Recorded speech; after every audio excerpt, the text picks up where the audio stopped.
Okay, wonderful. I'm just waiting for some more people to arrive. I'm going to do some introductions and then but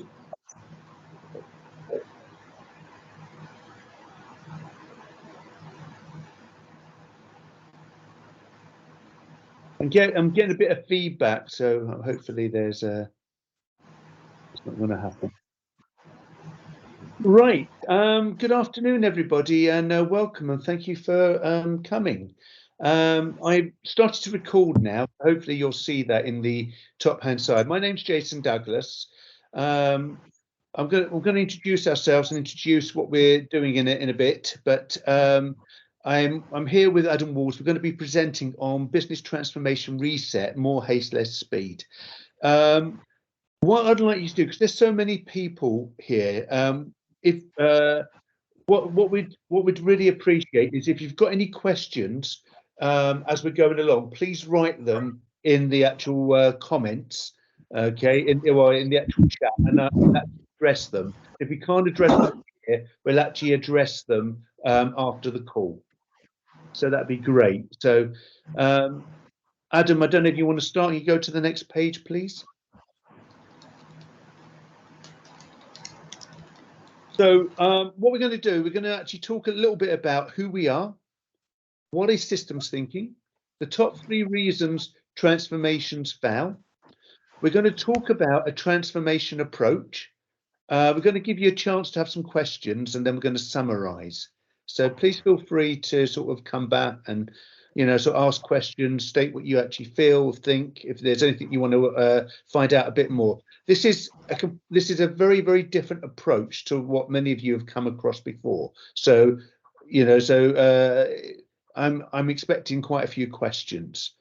If you go to the next slide, please.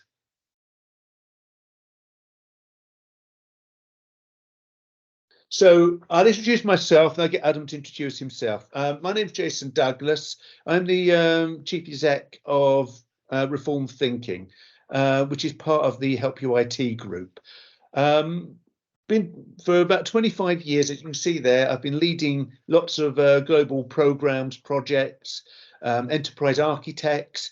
I worked across enormous amount of sectors, including financial, healthcare, government, retail. I've covered things like operational design, infrastructure, application development, strategy, and lots of other words that you may or may not wish to actually say, to save as many other sort of characters. Adam, could you introduce yourself? You're on mute, sir. That's the saying of the decade. Excellent. My name's Adam Walls. I've been designing stuff for well over 20 years. I've designed things like solvency capital requirement for AIG, for Solvency II. I designed operations such as the Geek Squad was one of mine, the Carphone Warehouses technical team. Business operations for people like HSBC and RBS, and many different retailers and banks, etc. Okay, can I start? Yes, please. Okay. So during my time, I've been working with clients to try and deliver successful projects, and I found that an awful lot of them were in trouble when I got there. And one of the reasons they were in trouble was because what I would call a lack of system thinking. Now I'm going to just touch on system thinking. System thinking is a way of thinking. It's an academic subject, and what I am not is academic. So I'm a practitioner of it. And I find that a lot of the things that I do end up relating back to system thinking principles. But in context, this description of system thinking is how I view it, which is it's fundamentally about sense making and deciding where to make an appropriate intervention into a problematic, unbounded situation that's setting. Business or organizations are complex adaptive systems. That means they cannot be analyzed. And I know that analysis is in fact, business analysis is its own subject. You can analyze towards certain bits of information, but the whole needs to be understood as a whole. Now, in system thinking, you have this approach, which is to understand the thing, to understand what are our options for intervention in that thing, and then to select the least suboptimal thing to do. Everything is suboptimal because there are always problems. Nothing is ever the perfect solution. And then to implement that. And so what I want to talk to you about really in the first 3 stages, because implementation we're really good at. In fact, business often select a solution and then go and implement it as the first stage. And what I'm suggesting is these other 2 stages are missing. Okay. How is system thinking useful? So let's say I am asked to go to customer service to sort out customer service by the head of customer service. And they say to me, here's the head of customer service on the right. And based on a bunch of metrics, he's got lazy customer service analysts. And what he wants me to do is to go and get these customer service analysts to become effective. So I go and have a chat with the customer service analysts, and they say to me, you know what, we've got loads of angry customers. Okay, so where do the angry customers come from? Well, it's operations are the problem because operations aren't delivering. So I'm going to have a chat with customer delivery and the operations. And customer delivery say, well, you know, the customers are happy enough when they arrive. You know, they're happy enough to sign contracts with us. But they seem to be angry a lot of the time, you know, that we seem to be failing them. And often we're failing them because they've kind of been promised stuff that we can't deliver. So where do happy customers come from? Well, they come from happy salespeople. So when I go and talk to the happy salespeople say to me, nah, it's brilliant, mate. It's absolutely brilliant. Used to be rubbish, but now we've got it all sorted and I'm hitting my targets and everything's great. You know, I'm writing lots of business. So I say, well, how are you measured? And he goes, well, the head of sales, the number of sales, close rate, value of sales, cost per sale, time to close, all those good metrics, hitting them, absolutely brilliant. Turning these happy customers or turning these happy people into customers. So what's going on in customer delivery? And I find in customer delivery, they're not hitting any of their targets. So what's going on there? Well, for one, it's not customer service that's the problem. I predict that the salespeople are selling stuff we can't deliver. Why would they be selling stuff they can't deliver? Because they're paid to write contracts. They're paid to land business. They're paid to close. They're not paid to deliver anything. So they don't really care about delivery. Funnily enough, these 3 people are all part of the same team. They're all part of the executive. They're all subsystems in this system. And yet, the head of sales, because he's successful in hitting all of his targets, has a lot of influence. The head of customer service has no influence because they're not hitting their targets and they're seen as a pariah. They're seen as the failing operation. And so are customer delivery to some extent. You know, why can't you just deliver, make your people work harder, bring in project management, etc. The problem here is systemic. The head of sales with influence is now influencing their people, saying, well, you know, if they're actually responsible for delivery, then they're not going to be happy because, you know, it's not their problem delivery, that's customer delivery, that's your problem. We write the business, you have to deliver it. But it's that silo mentality. It's not a whole. That's the definition of suboptimal. And so seeing this as a whole, you can start to see how could you unpick this? Well, you make these guys somehow accountable for delivery and make happy customers. If the angry customer isn't being delivered because we're writing business that we can't deliver, that should have something to do with the sales guy. Okay. And leading to angry customer service. So top 3 reasons transformations fail. And this is according to our research that lack of leadership, lack of vision, lack of long-term commitment being the number 1 reason. Resistance to change and inability to deliver business change. The lack of vision is not just a lack of vision, but it's also that the leadership team don't really understand the thing that they're leading. And in most cases, I've been called in to sort out transformations. It's been the business don't understand themselves.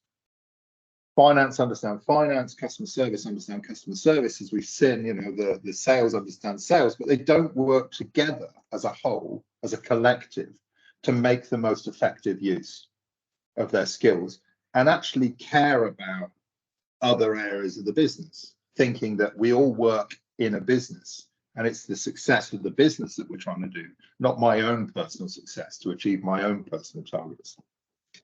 So when you get up above, when you get to the executive level, well, they care about their silos as well. They care about what they're measuring. The chief financial officer cares about finance. The head of sales cares about sales. Head of marketing cares about marketing. So it's a lack of vision of how they all work together. And solutions are often a solution to solve my problem. And again, it's about influence. Who has the most influence in those conversations? You know, whether you get a CRM or a marketing platform or whether you get an ERP, often comes down to who's shouting the loudest for their need. So poor alignment, poor understanding of what support's needed. The resistance to change, everyone else should change, the operation should change, but not the executive, right? The executive don't have to change. I mean, they're experienced executives. Why should they change? So transformation doesn't need to touch me. I don't need to transform. It's you that needs to transform. And inability to deliver back business value. If you don't know where you are, what's your vision? And often I see in transformation, it's a case of the question I want to ask is transform from what to where? And the answer from what is, well, where we are now. Well, where are we now? And they'll roll out a spreadsheet of numbers and say, these are our numbers. And it's like, yeah, but what does that mean? What's the context for those numbers? Do you even know whether those numbers are real? Or is this people telling you what you want to hear? So with that in mind, can you write into the chat, are you a 1, 2, or 3, or is there a 4? Is the one that I haven't covered? That your reasons that you've seen for transformation failing. Now, I know that you've probably seen all 3 of them, or maybe even 4 of them, but which one would you say is the reason you're here? What's your main concern with transformation? Can you just write it into the chat so we've got a record of it? And then Jason will collate those and we'll come back at the end and say which one it is that's the most important according to the group.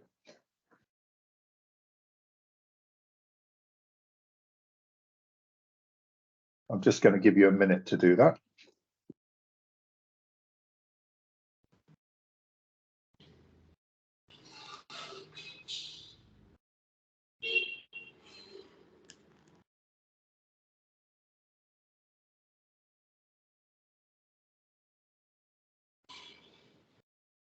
Are we there, Jason? Yeah. Is that everybody? Okay. Well, there's loads of them coming through. Oh, good. Okay. I'll wait a minute. People thinking. Sorry, I don't allow thinking time. No thinking. Moving on.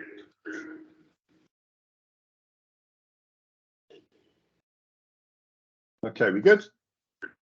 Still coming through. I'm seeing quite a mix actually. Quite a lot of 1s and quite a few, quite a few 2s, some 3, and a few 4.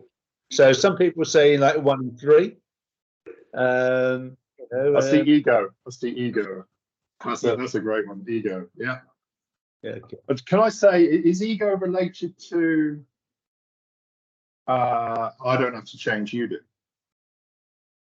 Interesting. I don't know. That'll be an interesting conversation around ego. 1, 2, and 3. Yeah, I agree. Yeah, all 3. Okay, fine. So let's get into it.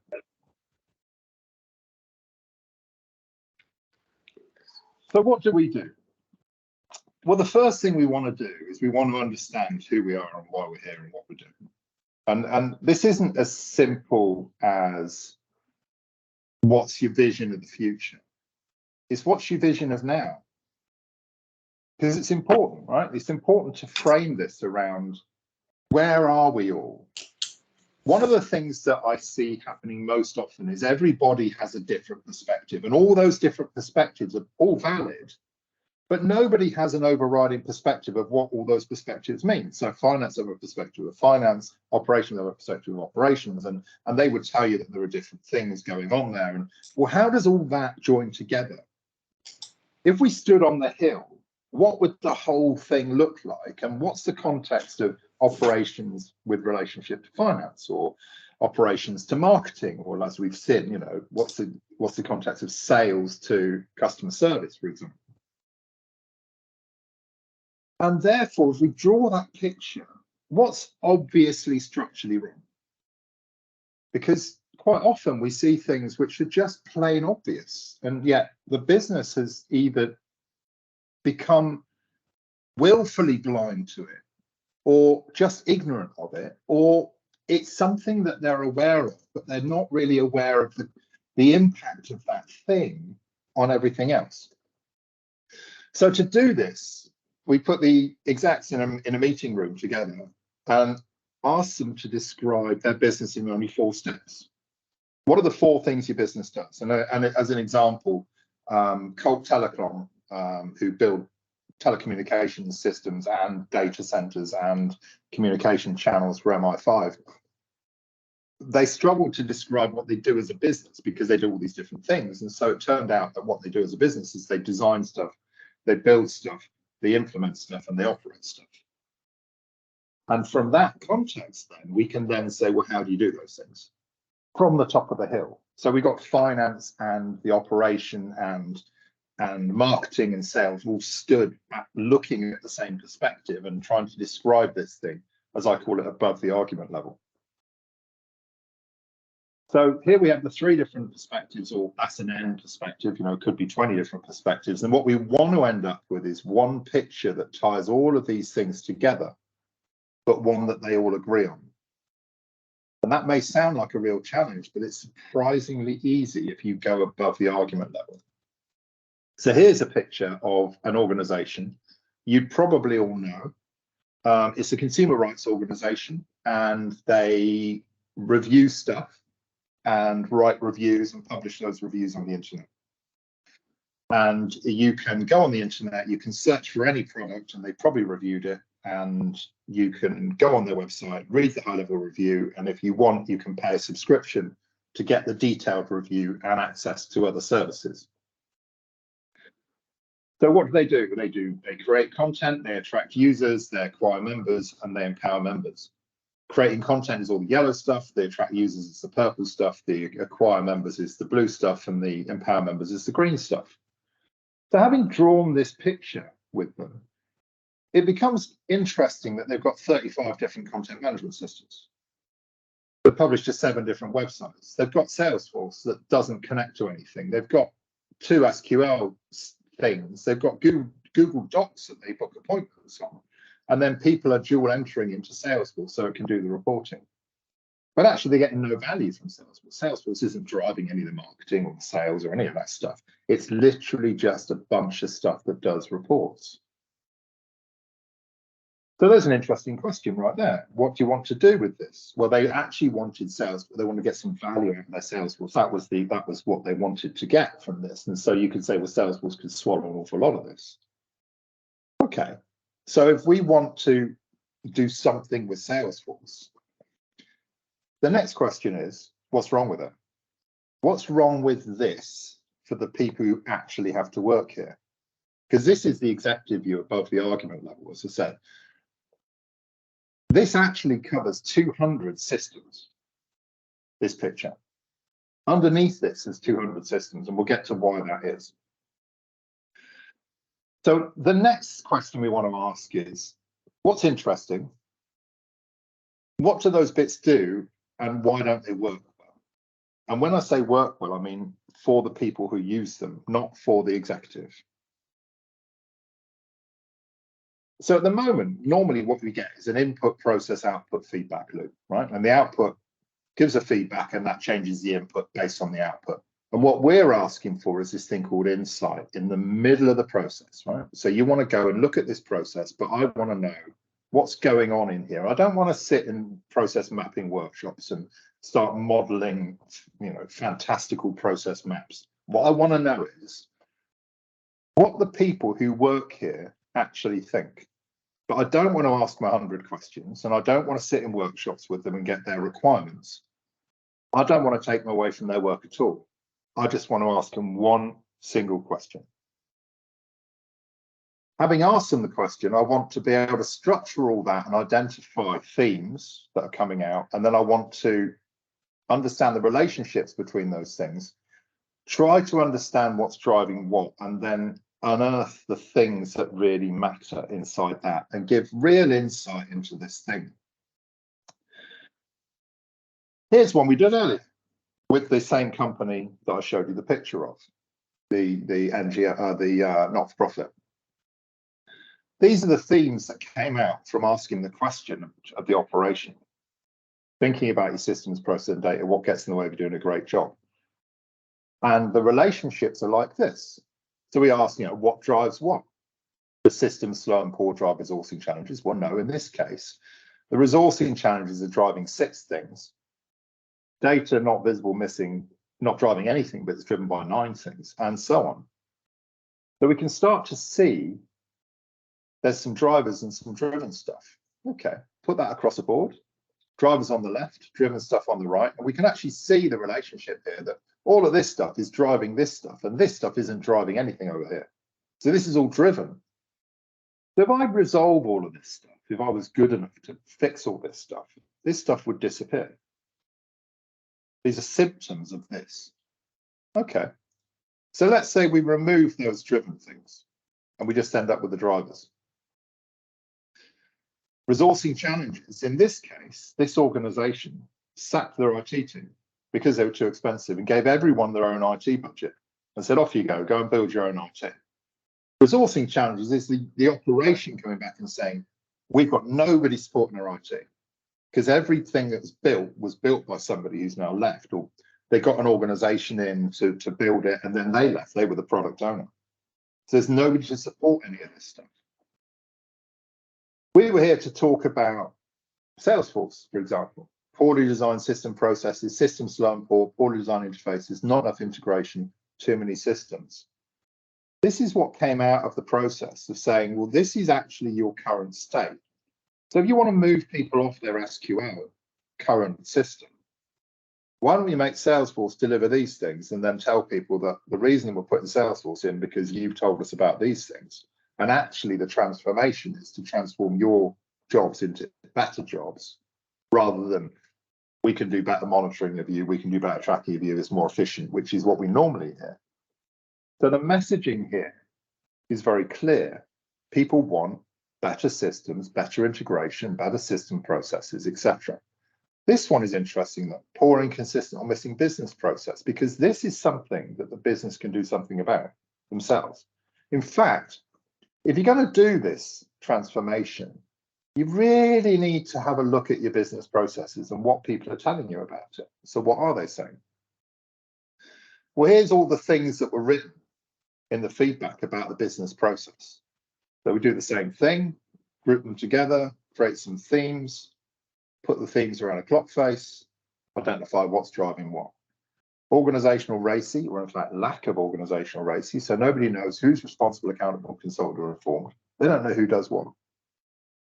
And then you've got things which are interestingly looking like capabilities. And you've got an enterprise architect division in IT who look at your capabilities and say, here's your capability map. Well, now here's the things you really need to be looking at in your enterprise architecture model. These are the things through the lens of business process which are causing you real problems now. Address those at the same time that you're doing your Salesforce transformation. And you address those through your TOGAF or your ETOM or whatever framework you want. But essentially they can sit in here, and if you want to, you go down and you can do a tick box exercise and identify within your Lean IX or your TOGAF model exactly what it is that you need to do. And there you go. So the question is, have we addressed why they fail? The top one, lack of vision, leadership, support, and long-term commitment. Well, a picture of how the business works and the 4 things that are important focuses the executive on what is my business model and aligns them all behind the same vision and also creates a standard language. So when they look at things in the business, they say, we know what that means, and we know how it's related to everything else. And everybody has that same view, which is aligning them. Now, in terms of what's the vision, well, they want to sort Salesforce out. Okay, what does that look like? We can create another picture and say, which bits do you want to absorb into Salesforce and what do you want them to do based on what the people have said here? Resistance. Well, resistance to change is often based in what's in it for me. Why should I change? You should change. What we're saying is all of this stuff gets in the way of you having a great day and doing a great job. How about we remove it? There's a lot of studies that say an awful lot of employee dissatisfaction comes through internal processes, lack of systems, lack of data. And what we're saying is we'll align that with you to do a good job. Now, it's been my experience of doing this, that when we do this, we end up with no adoption issues because the leadership team can communicate back. This is what you've told us. This is what I've heard. This is what it means to us. And this is what we're going to do about it. People feel heard and their requirements are quite simple. We don't need to ask them what they want from Salesforce. We need to make sure Salesforce give them what they need to be effective at their roles. What is that? Well, out of the box sales processes, for example. I'm using Salesforce as an example. It could be Sales Service Now, it could be any ERP. They have standard processes. You only need to bespoke your processes if it has a business critical function that differentiates you from everybody else. What makes you special, the special sauce. Inability to deliver business change. Well, we can deliver business change now because we know exactly what it is we need to do. We can make a difference to the workforce. Now, we may want to do other things other than the stuff that's come out, but the first thing we should do is this. And by doing this, we're overcoming the inertia, the homeostasis, if you like, of people like things the way they are. Yeah, we know our systems are rubbish, but there are systems, and I understand them. Okay, how about we create that thing that works for you and makes your job easier with nice, elegant interfaces? And then, oh, by the way, we also want to do this other thing. Of course, people are much more willing to accept that. Okay, so our system thinking transformation reset creates in 4 weeks a blueprint of how to do your transformation, what's in the way of your transformation, and the things you need to do to make this thing start to work. Focus on the needs. It's safer because the operations get what they need and you're not doing anything that's waste. You're only facilitating the operations to be more effective at what they do. And therefore it's cheaper because you're not wasting your time building stuff that nobody needs. I think that's it. Any questions? You. Any questions from anyone? If you come off mute, please ask. Gosh, it's silence. I'm getting worried. If you've got any questions, please ask. You know, the beauty about this is Boyan has got his hand up. Yes. My name is Boyan. I'm in Sofia, Bulgaria. You hear me? Yes, we hear you perfectly well. Okay, that was a great presentation and insights of what you're doing. And so it's you mentioned a lot of like ERP, CRM solution. Is what you do primarily delivering the quality in implementation? So generally in the business transformation and changes? We're not actually, we're system agnostic. We don't care because it's not about that. We create the understanding. It's the first 2 steps of the system thinking approach, which is understand, put everything on the table and understand where you are, and then look at your options for intervention into that existing system. What people do, what they choose to do, whether it's a Salesforce, ServiceNow, ERP, transformation process, whatever it is led by that understanding of the whole. and therefore they can make better decisions. So we're not an implementation. That's you guys, right? That's what you guys do. We happily hand over to you and say, this now gives you incredible insight in what you can market to your clients, or what you need to buy, the services you need to buy if you are the client, right? How many licenses and for who is a question that a lot of businesses get wrong. We often go into businesses and find they've been sold too many licenses by the solution provider, should we say, who's making a lot of money from those licenses. I've seen clients buy licenses the day they sign the contract to build the thing, and then they sit there for a year not being used, whilst the SI is busily building, and they're just paying money for nothing. Why did they buy the licenses? Oh, we get a special deal. Thank you. Some of the feedback we've had about this from when we've spoken to people like CEOs, to give you a direct quote, is you're going to take 4 years off the back end of a transformation and save millions. We had a CIO told us you're going to give us the capability to do consultancy without consultants. We've had enterprise architects say we do something just like that, but not so structured, not so fast. And we've also had you're doing what McKinsey does, only in 4 weeks. That was from a consultancy.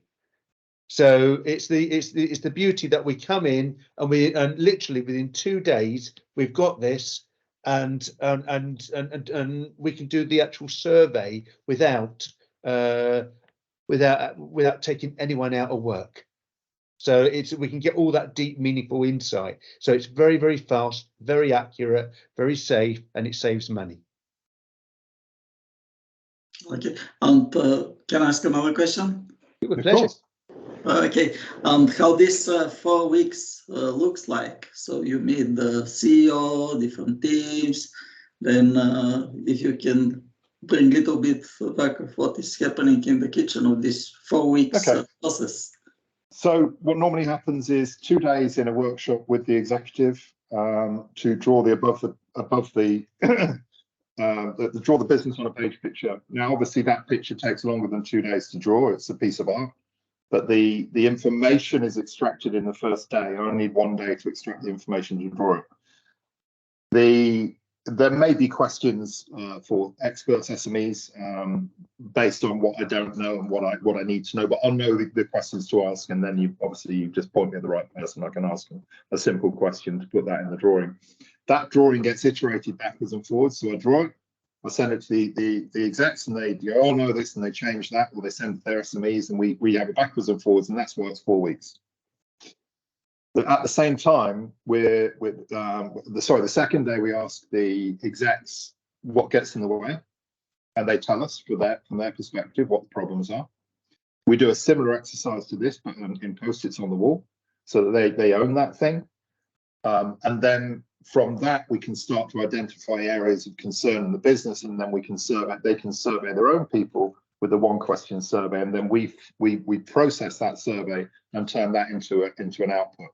And then we present that back in the 4 weeks to say, here's your business on a page, here's what you guys said, here's what your operational people said about those things that you're concerned about, and these are the things that we suggest you do, and the order we suggest you do them in. Thank you. But there's very little interaction. We don't need to take people out of their jobs. We don't need to sit them in workshops and do process mapping exercises. It's not about the processes, because ultimately, the processes are not necessarily how things really happen. And we waste an awful lot of time creating fantasy level processes that we then build into a system, and then business look at it and say, what the hell's that? That's not how it works. And then you end up with iterations of, at a process level. We're much higher level than that. We're not worried about the process. We're much worried about the people and what they need removed from their process, if you like, to make their lives a bit easier. Thanks. Any other questions, or do you have a follow-up? Hi, Adam, it's Ian. Hello, Ian. Hi.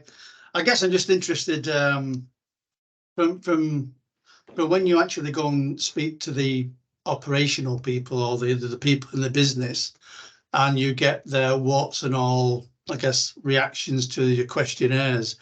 What's the impact on the executive and the decision makers? Is there a big disconnect, or do you find the exec buy into the problems coming from the workforce? Yes, funny, that's a great question. Now, what happens is, because we align the exec behind the same vision of the business, and we do the exercise with them, and they say, yeah, these are areas of concern, these are drivers, they become much more open to the operation describing those things from their perspective. And quite often you can see a complete connect between low performance from the executive perspective and what people are describing. So, for example, the head of customer service might be saying, well, people are lazy, they don't work hard enough. When you ask the people, they're saying, yeah, these guys are actually driving work into us and we can't handle that work, and therefore we're not being lazy. It's just another perspective. And by joining those two together, you can quickly see that you've got a disconnect. And that's the point at which you start to do another survey maybe and say, okay, who do we need to talk to? Well, it's operations, or it's the sales guys, or it's the... What I find disconcerting is when we go, I've actually had a client say to me, we can't poke the bear. That was the phrase they used, right? So somebody in customer service said, we need to fix this in customer service. We can't go poking sales because that's poking the bear, and we're not going to do that unless we're perfect ourselves. And it's that save me mentality that's the problem here. What we need to do is pull everybody on a much higher plane together so that they can see this is all our problem. And by putting on the same page, you can do that. So I hope that answered your question. I waffled a bit. It does, but it also goes back to I guess the ego comment before as well, doesn't it? Absolutely, and because you have to get over that. Well, you can identify that in workshops. So when you have somebody who has an ego problem, it becomes kind of obvious that they're not part of the group, that they're defending their station, right? That they become very defensive of their stuff. And when it's read back to them, I mean, none of this is a surprise. So when the survey comes back, you go to the people that are concerned, it's the senior team, and you go, yeah, this is what the people are saying. So that they know that this transparent journey. We don't just drop it on them at the end and go, and they're saying you're the problem. Actually, they know all along what's coming back from their operation, and they may even ask, oh, okay, go and expand on that, or go and find more out about that. But people with ego issues generally shut it down or try and shut it down. But that's why you get all of the execs on the same page, because when people try to shut it down, you can start to flag that as an issue to the CEO or to others. Yeah. Okay. I've got Matt asking question as well. He's got his hands up. Yeah, not so much a question, more of an observation. I think it's me that raised the ego. It's something I see quite a lot in the transformation work that we've done, especially with customers. And I actually like the simplicity around this and how this actually deals with addressing that ego issue, because you are, if you like, summarizing and coming up with a plan that takes away the specific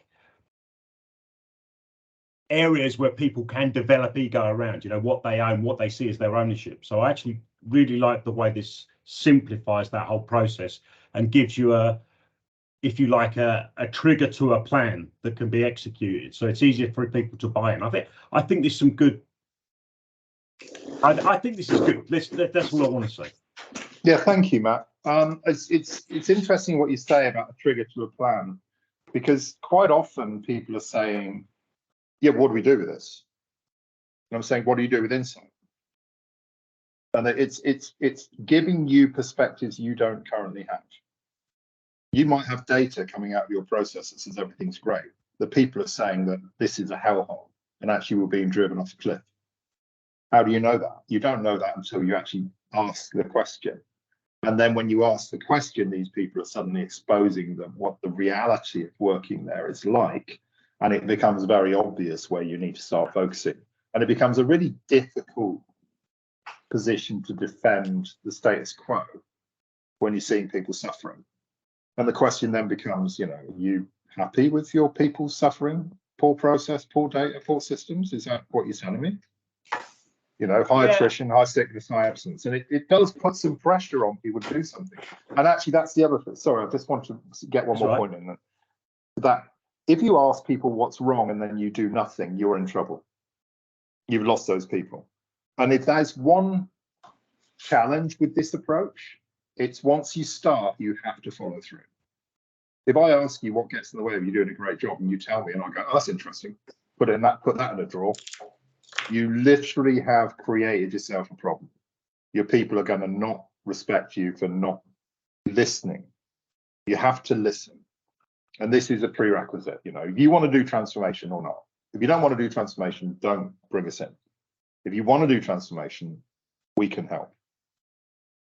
I actually see exactly what you're saying. I think I agree. I think that's the good point and the bad point around consultants generally. You know, they're there to achieve an outcome.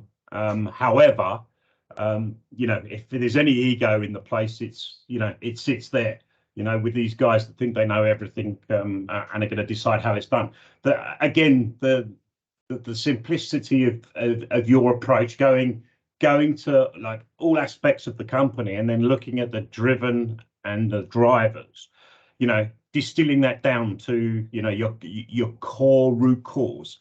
I mean, it's really cool. I like the way, and it's very lean in its sort of approach, which is also, you know, smiling. What? Don't trigger me. Don't trigger me. Okay. Did I say something wrong? No. No, don't get him going. No. No, I'm not an advocate necessarily of lean. I think lean has there's some good points, and I think you've raised some of them, you know, around getting rid of waste, looking at the, you know, it's not about the process, it's about what's required to get the job done and what people need to do their jobs. You know, lean for me, I grew up in manufacturing. Lean for me was always about taking away waste. That's all I ever think about, take away the waste. And process is often waste. I think your approach with the driven and the drivers and all this, you know, everything that you put together here, I think absolutely achieves that goal. Absolutely. And I can see great value in what you're doing. And I'm really eager to hear more and learn more about it, because I think, you know, this can change things. I'm very happy to hear that. And if anybody wants to follow up, then let us know, and we'll we've got there's a lot of material this is based on. So this is not it's a very simplistic looking thing, but it's based in some very heavy system thinking principles, which I will bore you with if you like. I can do like 2 hours on that alone. But it's based in some real academic heavyweight lifting that got me here. But what I've done is I've simplified it to this. It's basically two things. One is we've got yes, we will share the deck. Absolutely, this deck. What I'll do is I'll take the automations off so that you've got it. Otherwise, you have to run it in presentation. But I'll clean it up and I'll send everybody the copy of the deck. If you can put your email addresses in on there for anybody who's just logged in, that would be great, and we'll actually forward it on to you. Or if you want to actually just email me direct to say on the invite or whatever else, just to actually say that you'd like a copy, with pleasure. The other thing we're going to do is we're going to put this the recording on our website and on YouTube, so feel free to download that or whatever you need. And also, I'm going to make a little post on LinkedIn and tag you all. It would be great if you just say something nice. That'd be lovely. Or something horrible. Ask questions. It's all good.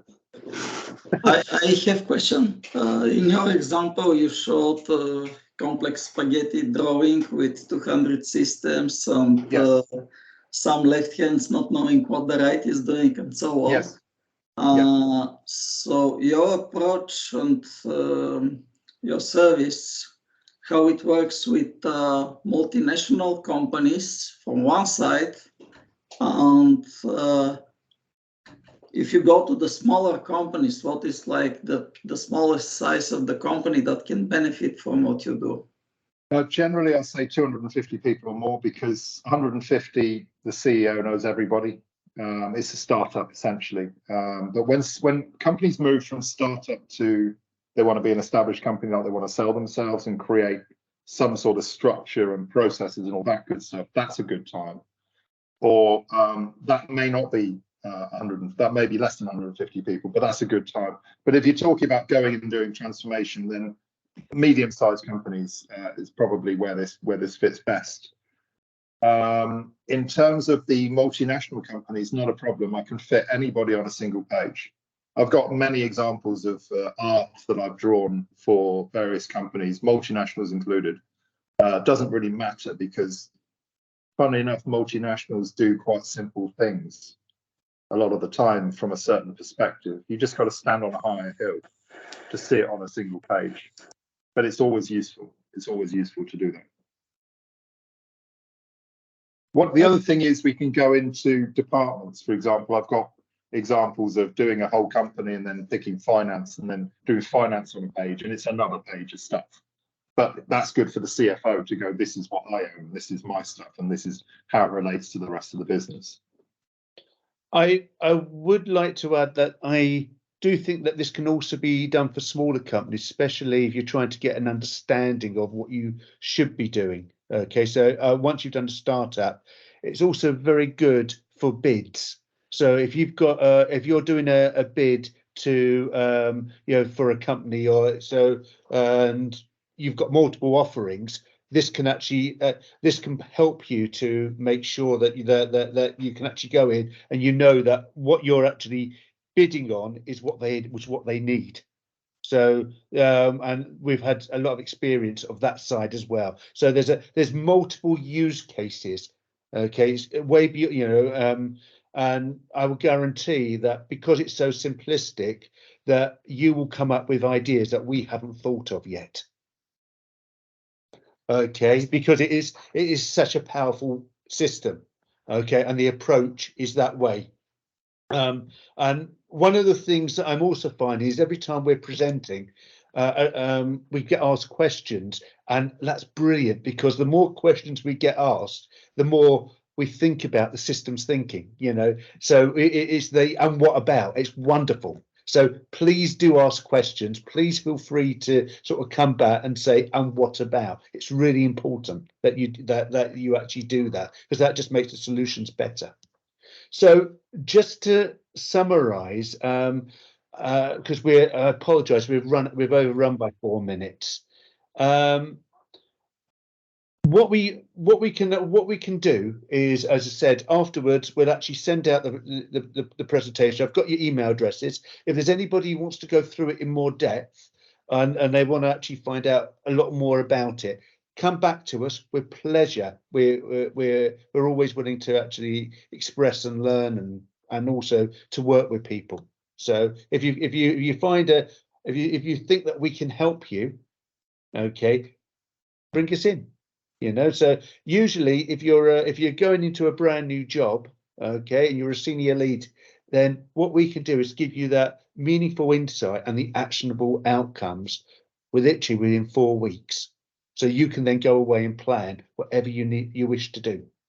Okay, and not only that, you've got the buy-in, you've got everything else that you can do. So it's wonderful that way. So thank you ever so much. And if there's no more questions, I can't see anybody with their hands up.